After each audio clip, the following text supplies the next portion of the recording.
Biarlah urapan-Mu yang akan menolong setiap kami. Jadikan setiap hati kami tanah yang subur, sehingga benih firman Tuhan boleh menolong kami, menuntun kami, bahkan menerangi jalan kami.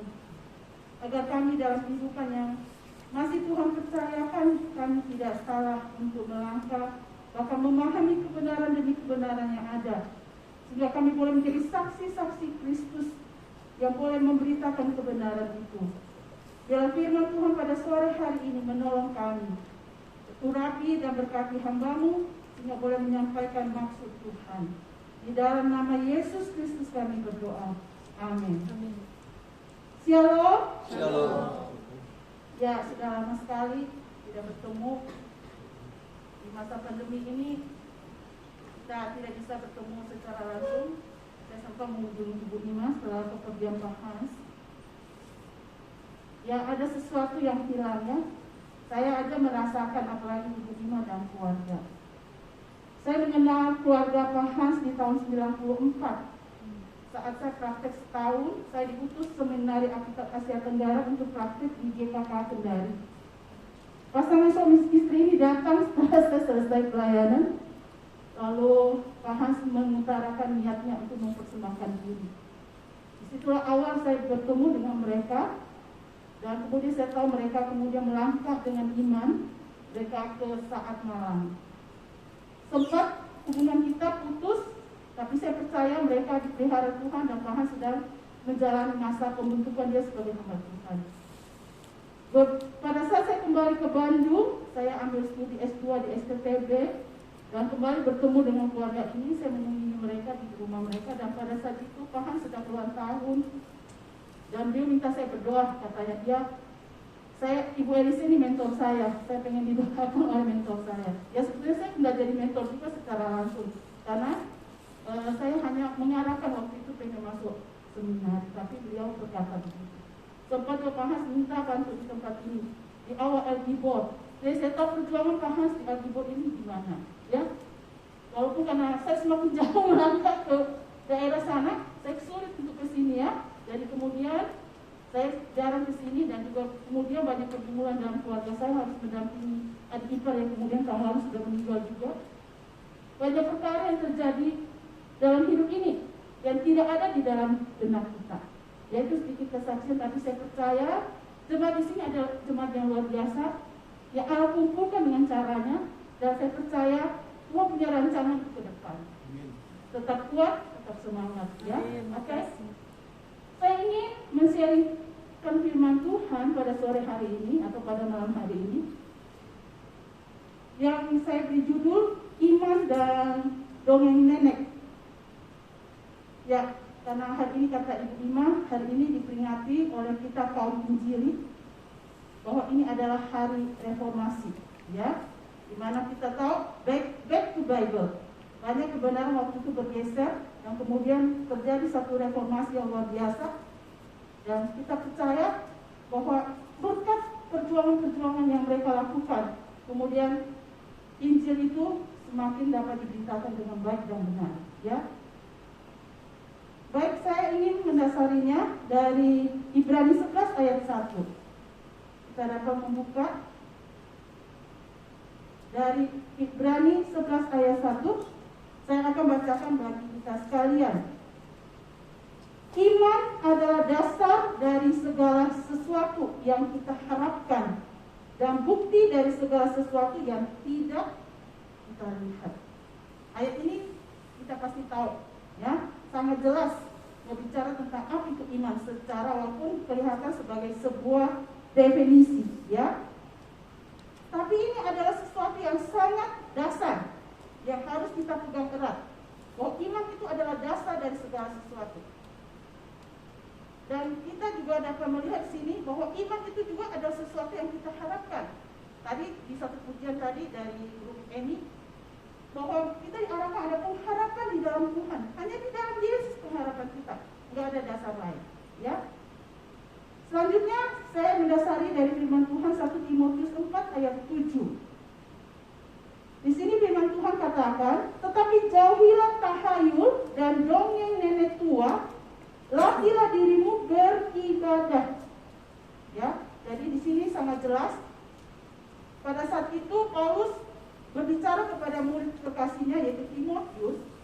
bahwa dia ingatkan waktu pelayanan bahwa pada saat itu di jemaat Efesus mereka harus melawan ajaran-ajaran sesat pada saat itu timbul di jemaat Efesus. Dan ajaran yang saat itu yang harus dihadapi oleh Timotius, di mana mereka jemaat di sana sangat percaya pada sinkretisme, yaitu perpaduan dari unsur-unsur Gnostik dan juga unsur-unsur agama Yahudi. Ya, itu dapat kita lihat di 1 Timotius. Lalu kemudian satu ayat firman Tuhan lagi. 1 Timotius 1 ayat 3c sampai 4. Ada satu orang bisa bantu baca? 1 Timotius 1 ayat 3c sampai 4. Ada yang sudah dapat? Silakan baca. Ini dalam kota grup ini salah satu boleh baca. Saya belum mengenal nama-nama masing-masing. Silakan.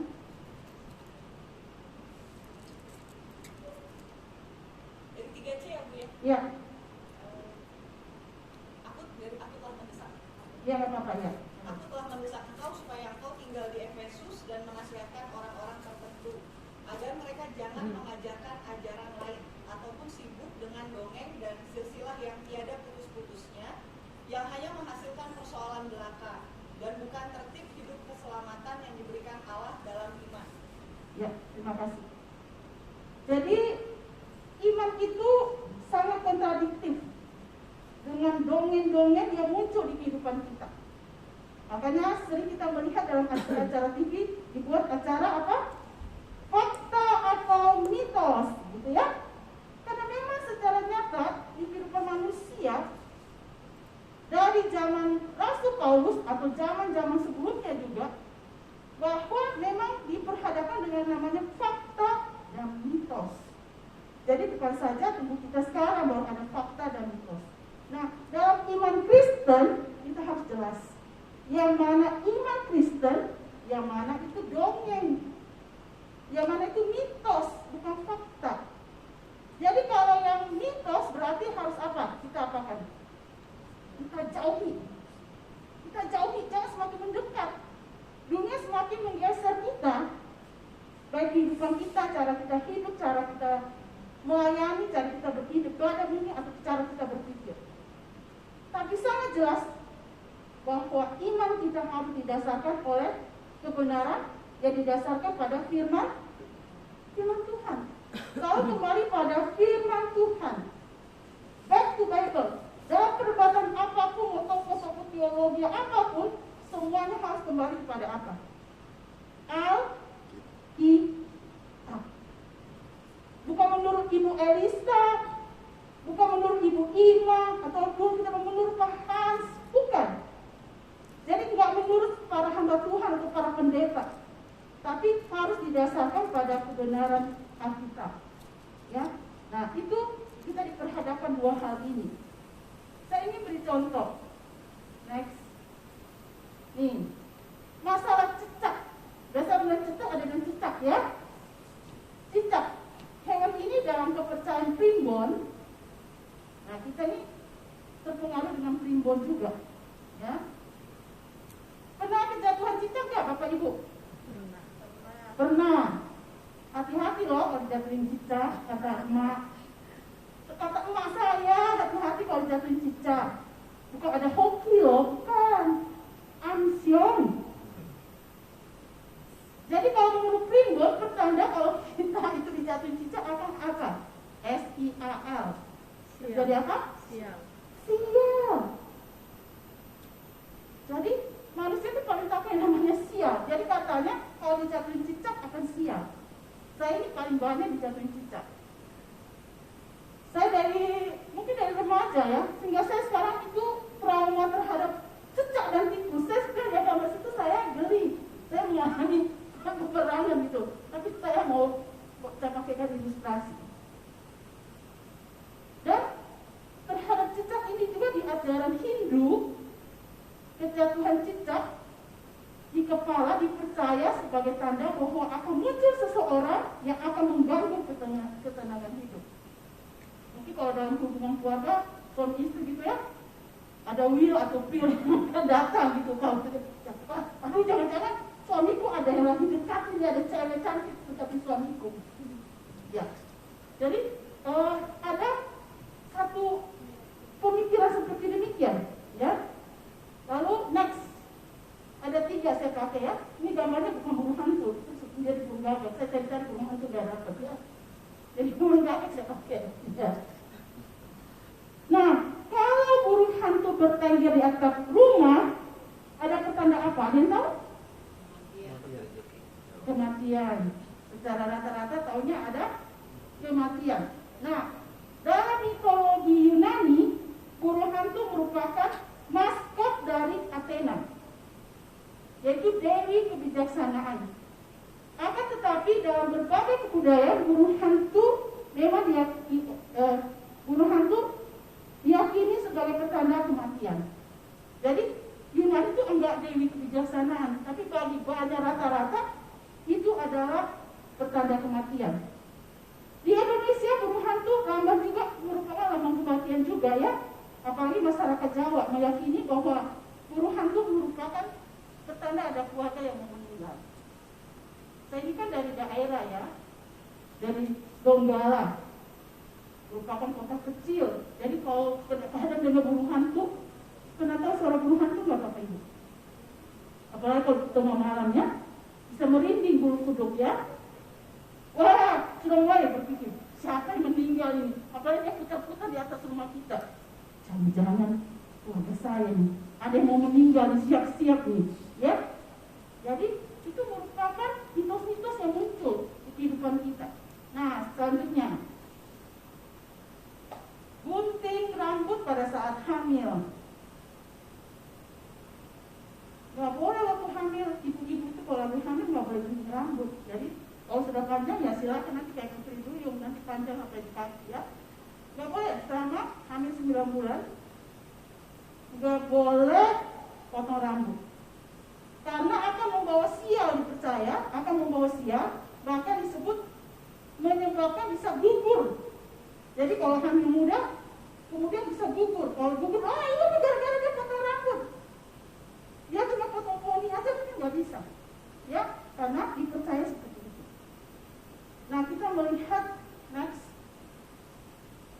Dalam dunia sekitar kita, memang kita diperhadapkan, ya, ada yang namanya fakta, ada yang namanya cerita bohong, ada tipu daya, ada fiksi, ada yang namanya rumor, ya, ada yang namanya tipuan.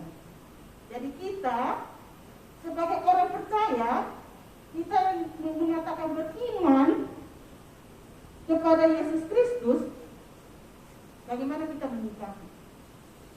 Jelas firman Tuhan tadi katakan, Rasul Paulus katakan pada Timotius bahwa jauhilah dan latihlah dirimu beribadah. Artinya apa? Kita harus selalu mencari kebenaran firman Tuhan. Harus rajin beribadah, melatih beribadah, supaya ini pendengaran mendengarkan firman Tuhan. Ya, semakin kita banyak mendengarkan firman Tuhan, kita tahu kebenaran yang sesungguhnya. Selidiki, renungkan secara pribadi ataupun sekarang YouTube ya, laku banget YouTube ya. Saudara, Bapak Ibu, mau dengar apa aja, tinggal pilih pendeta yang jago khotbah siapa, gereja yang paling hebat, gereja mana, ya. Sekarang kata satu orang, bapak-bapak yang saya kenal, saya sekolah hari Minggu dengarin sampai 4-5 khotbah, tapi akhirnya saya merasa jenuh katanya.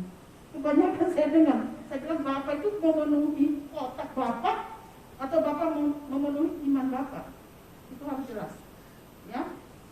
Oke, next. Ya, untuk pembuktian kita harus melihat dasar iman kita. Sesuaikah yang kita jalani selama ini? Apakah kita hidup sesuai kebenaran firman Tuhan? Apa-apa yang kita lakukan harus kita prinsipnya apa yang dikatakan oleh Ibu Elisa? Salah. Apa yang dikatakan oleh Alkitab? Jadi bukan yang dikatakan Ibu Elisa. Jadi dasarnya makanya rajin menggali sendiri, rajin makanya rajin apa? PA, berdasarkan firman Tuhan. Next. Ya. Kita melihat mitos itu kita perlu percaya atau tidak? Kalau menurut Bapak Ibu. Kalau menurut Bu Rina, tadi dia geleng-geleng kepala enggak. Kalau Pak Tangkas, enggak Pak ya? Yakin mitos nggak boleh kita ikutin ya Pak? Pak Agus, mitos kita perlu percaya atau tidak? Langsung harus nolak. Jangan percaya enggak ya? Ini mirip-mirip. Kayaknya benar ya. Bu Erni kayaknya benar Bu Erni. Oh mungkin ada ibu yang datang. Menurut Bu Erni ini benar nggak ya Bu? Iya ya. Kayaknya benar juga itu, ya. Itu kalau di daerah-daerah itu kalau ibu hamil itu harus bawa itu apa tuh jeruk apa itu ya? Jeruk lemon yang agak mengkurut itu jeruk lemon apa itu? Yang mengkurut ya? Ya jeruk kurut. Katanya supaya apa? Supaya tidak diganggu oleh apa? Setan. Kalau di daerah saya bilang popo. Setannya namanya popo, ya. Jadi itu harus dibawa. Atau di bawah bantal itu harus taruh apa? Kalau di daerah saya itu apa? Bawang merah, ditusuk jarum pentul, taruh apa gitu ya? Jadi kalau Ibu Erni tiba-tiba ditanya, Bu Erni, itu perlu nggak di bawah bantal itu supaya itu kuntilanak, nama setan-setan itu nggak datang? Kira-kira taruh itu benar nggak Bu Erni? Enggak. Jangan bilang iya betul itu. Kayaknya lebih baik daripada kita belum tahu benarnya. Apa Bu? Yang penting Ibu Ima nggak ketahuan. Nah, bukan Ibu Ima nggak ketahuan, pasti Tuhan tahu apa yang kita lakukan, ya. Oke, jadi next. Jadi dari zaman Rasul Paulus yang kalau kita sudah lihat pada hari ini, mitos itu diteruskan dari generasi ke generasi. Kayak umpama contohnya Ibu Erni, Pesta Maria. Dulu mama begini loh. Waktu mama itu baru nikah, mama begini-begini. Tuh, saya waktu itu dulu tinggal sama nenek ya. Terus pon saya menikah sama perempuan dari Sulawesi Selatan. Tiba-tiba saya bingung. Selama ini saya orang menikah nggak ada yang dia datang. Dia kayak ada sembahyang dupa gitu. Kemudian dari sembahyang dupa itu dia percik dari depan halaman sampai belakang. Jadi ternyata dia percaya atau dia mempercayai ada roh hidup setan. Dia dipercaya oleh adiknya. Dari ayat itu dianggap keramat, ya. Nah, next, apa kata firman Tuhan tentang dongeng nenek? Apalagi pesannya dari nenek. Oh, kata si oma, kata si emak. Mama, Ibu Rina nanti sudah jadi oma. Ditanya sama cucunya ya, Oma, bisa nggak gini Oma? Tunggu, Oma tanya dulu sama Oma Ima, ya, tanya dulu. Kira-kira benar nggak ya kayak begini ya? Nah, sebetulnya sangat jelas. Kalau kita sudah tahu, nggak usah tanya kepada Oma Ima. Oma Rina bisa menjawab, wah itu sudah tidak bisa kamu ikut, itu tidak berdasarkan firman Tuhan. Langsung no. Jangan excuse lagi. Kira-kira saya nanya dulu. Kalau Ibu Ima sudah tahu kebenaran, pasti dikasih tahu Bu Rina. Jangan Bu Rina, tidak sesuai ya. Oke, next. Ya, di sini kita lihat di 1 Timotius 4 ayat 7 dikatakan, tetapi apa kita katakan sama-sama? Jauhilah tahayul dan nenek tua. Latihlah dirimu beribadah. Ya, ingat terus ini ya. Ingat terus ini firman Tuhan. Gak usah ingat Ibu Elisa ngomong apa. Ingat, jauhilah. Tahiyul itu. Dulu saya suka dilarang mama saya. Mama saya paling marah. Saya dulu kan pernah cerita ya. Saya ini kadang agak bandel karena hidup dari papa yang lahir di Tiongkok, nenek dari Tiongkok. Saya hidup dalam budaya Tionghoa yang sangat ketat. Jadi mama saya itu suka marah saya. Saya suka jadinya mau maghrib itu apa? Saya ambil gunting kuku. Saya gunting kuku saya. Mama saya suka teriak, kamu minta mama dan papa cepat mati ya? Nah, tapi saya bilang tidak benar, sudah sesuai bilang walaupun saya masih remaja. Sudah mah, umur itu di tangan Tuhan. Panjang pendeknya umur kalian bukan dari gunting kuku. Ya kalau berdasarkan gunting kuku, kalau gitu saya kalau pengen jengkel sama orang tua, ya kita gunting ada kuku terus bisa mati itu ya. Hebatnya saya ya. Ya, oke, next. Latar belakang kita lihat latar belakangnya. Apa yang dimaksud oleh Rasul Paulus di sini dongeng nenek? Ya, tadi saya sempat juga sudah jelaskan tadi di awal bahwa memang ini berkisah dengan latar belakang daripada jemaat Efesus, di mana jemaat ini hidup dalam dualisme, yaitu yang namanya ajaran gnostik yang mempertentangkan antara rohani dan materi. Antara lain, tantangan dalam ajaran Yudaism. Ya, oke, kita lihat apa aja. Next. Ya.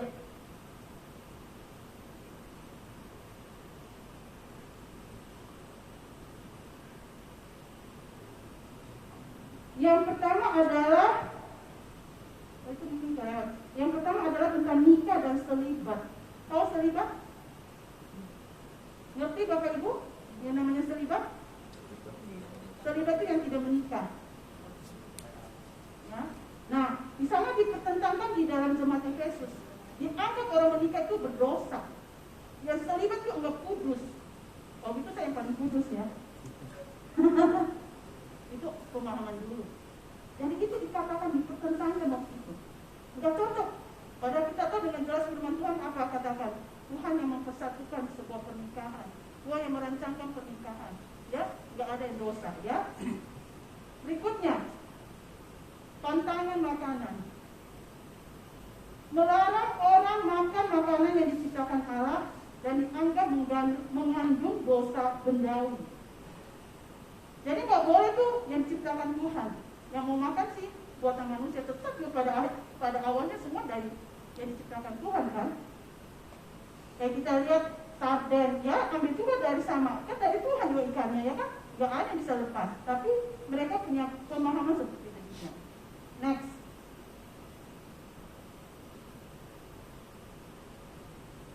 Nah di sini Paulus menggarisbawahi apa yang mereka pahami, baik tentang pernikahan ataupun tentang makanan.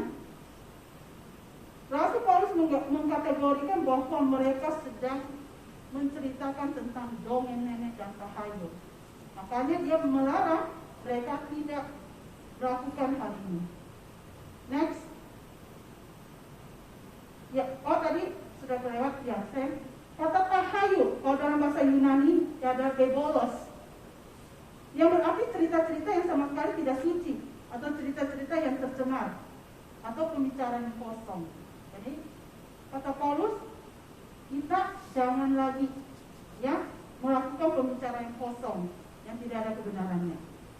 Sedangkan kata dongeng dengan bahasa aslinya adalah mutos, yang berarti cerita isapan jempol yang bersifat turun-temurun dari para wanita tua. Nah ini ibu-ibu hati-hati, meneruskan ajaran-ajaran yang tidak berdasarkan firman Tuhan. Jangan tuh, wanita tua itu paling serem ya. Paling serem, kita harus berhati-hati meneruskan kepada anak cucu perempuan yang suka salah ajar ya. Oke. Next. Ya, di sini ada kata jauhilah. Dalam bahasa Yunani untuk kata jauhilah ada paraito, yang berarti menjauh, mengusir atau menolak. Kita harus usir, harus bilang no. Nggak usah dipertimbangkan. Aduh, ini kayaknya saya harus pertimbangkan. Jangan dipertimbangkan. Kalau sudah tahu itu tidak sesuai kebenaran firman Tuhan, langsung bilang apa? No. Nggak usah dipertentangkan lagi. Apalagi kita Indonesia ya, kita hidup di negara Indonesia. Berapa suku di Indonesia? Berapa banyak mitos terjadi di Indonesia? Berapa banyak dongeng yang terjadi di Indonesia? Yang diteruskan turun-temurun. Ya, maka sudah dicampur bumbu-bumbu dari kita. Ya. Jadi kita lihat sini bahwa kata jauhilah ini adalah dalam bentuk perintah, kata perintah. Jauhilah. Jadi memang kita harus menjauhi. Jangan kita ikut bagian di dalam meneruskan dongeng-dongeng nenek-nenek. Ya. Lalu di sini ada kata yang luar biasa adalah latihlah dirimu beribadah. Ya. Kata beribadah di sini berarti kesalehan atau kehidupan yang saleh menurut ajaran agama. Atau lebih tepatnya kesalehan yang ditunjukkan dengan ketaatan. Jadi memang kita harus tertuju pada Injil. Injil yang Tuhan kasih pada kita untuk menuntun hidup kita. Injillah yang akan menuntun seluruh kehidupan kita dan pemahaman kita. Ya, kehidupan yang berkenan di hadapan Tuhan dan penghayatan iman yang sungguh-sungguh terarah pada Yesus Kristus. Jadi bukan menurut kata Pak Surya bilang begini atau Ibu Lili. Waktu anak-anak suka nanya kita harus, makanya harus belajar benar-benar, belajar baik-baik firman Tuhan. Tunggu ya, Opa pikir dulu. Opa pikir, ini benar nggak ya? Opa bingung juga Opa. Ini benar ya Cu? Tapi ada salahnya juga Cu. Tunggu ya Opa pikir. Atau Opa pikir dulu. Jadi anak-anak kecil, apalagi saya sering berada di dunia anak. Anak-anak itu paling gampang disesatkan. Jadi makanya sebagai ini sini ada yang sudah senior ya. Ya Pak Tangkas, Ibu Erni, Pak Surya, Ibu Lili, Ibu Ima, Pak Yoyong. Yang lain masih muda-muda. Oh ada Cirina. Cirina kan gak suka dipanggil tante. Cirina. Walaupun anaknya sudah sarjana ya. Ya. Jadi kita harus berdasarkan iman kita. Saya paling sedih kalau firman Tuhan itu di kita geser begitu pemahamannya, supaya gampang diterima. Kata orang Ibu Elisa ini terlalu keras kadang. Saya kalau tahu tidak benar saya bilang enggak. Kamu mau musuhin saya silahkan. Pak Hans juga saya tahu sangat keras. Kalau dia tahu tentang kebenaran, Pak Hans juga akan. Ibu mau kasih tahu bagaimana prinsip Pak Hans. Tidak ada excuse buat Pak Hans kalau itu tidak berdasarkan firman Tuhan. Saya juga sama. Bukan karena kami orang Sulawesi. Saya sama dari Pak Hans dari Sulawesi Tengah ya. Beliau dari Luwuk, saya belum dari Donggala. Tapi sejak saya tahu firman Tuhan, saya belajar firman Tuhan dari SD kelas 3 sampai saya sekolah teologi ya. Makanya karena saya lihat orang begitu gampang khotbah gitu ya, sembarang khotbah, sembarang ajarin. Saya bilang saya ini semakin kuliah, setelah saya tambah S2 saya tambah pikir, saya semakin takut bahwa firman Tuhan. Kenapa? Saya takut salah mengajarkan pada orang. Apalagi waktu ngajar sekolah minggu atau ngajar di sekolah. Saya ngajar di sekolah, kan ngajar di sekolah. Saya takut. Kita diperhadapkan antara yang benar, abu-abu dan tidak benar. Nah, abu-abu ini kadang kita susah. Tapi kita harus selalu prinsipnya sesuai firman Tuhan enggak? Ya sudah berapa ribu anak-anak saya ajar ya. Saya di dunia anak ya baru 30 tahunan. Belum lama sih, baru 30 tahunan. Memang beban saya kepada dunia anak karena saya kenal Kristus dari masa kecil. Dan saya melihat iman yang didasarkan pada kebenaran itu yang akan bertahan. Dan kita akan memberitakan kebenaran kemana-mana. Dunia sedang menyelewengkan semuanya, membawa kita hancur. Banyak pemahaman yang kacau balau. Saya suka bilang kalau ada yang berkhotbah, mereka tidak punya dasar sekolah teologi, lalu kemudian dengan sembarang berkhotbah, saya suka bilang hati-hati. Sedangkan ajar anak-anak saya takut, karena saya takut ditenggelamkan kata firman Tuhan. Kalau saya salah ajar apa?